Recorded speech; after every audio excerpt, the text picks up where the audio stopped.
Hello guys, আসসালামু আলাইকুম রহমতুল্লাহি ওয়া বারাকাতুহু।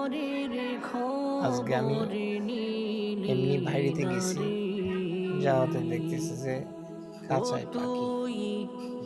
ঘুরতে যাওয়ার সময় দেখতেছি যে খাঁচায় পাখিগুলি বন্দি। দেখে একটা কথা মনে হলো, এই পৃথিবীতে যতগুলা স্বৈরাচার আছে, ভালো মানুষ, আল্লাহওয়ালা মানুষ, তাদেরকে এরকম ভাবে খাঁচার মধ্যে বন্দি করে রাখছে।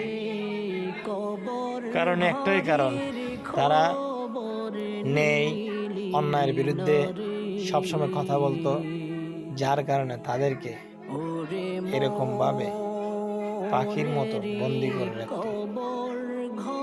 বাইরে তাদেরকে কোনো রকম ভাবেই দেওয়া হতো না, কারণ তারা দেশের পক্ষে, জনগণের পক্ষে কথা বলতো। ন্যায় কথা বলার কারণে আজকে তাদের এই অবস্থা। খুবই দুঃখজনক বিষয়। এই স্বৈরাচার কখন যে আল্লাহ ধ্বংস করবে তা স্বৈরাচার নিজেও বলতে পারে না। স্বৈরাচার মনে করে তারাই বড় শক্তিশালী। না, ভুল, এটা ভুল ধারণা।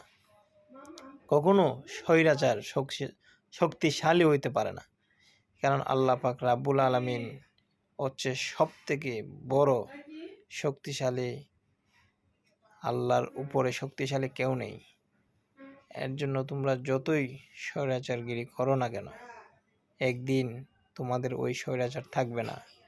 সেদিন বুঝতে পারবে যে আল্লাহ পাক রাব্বুল আলামিন হচ্ছে সব থেকে বড় পরিকল্পনাকারী। আল্লাহ সবাইকে বুঝার তৌফিক দান করুক।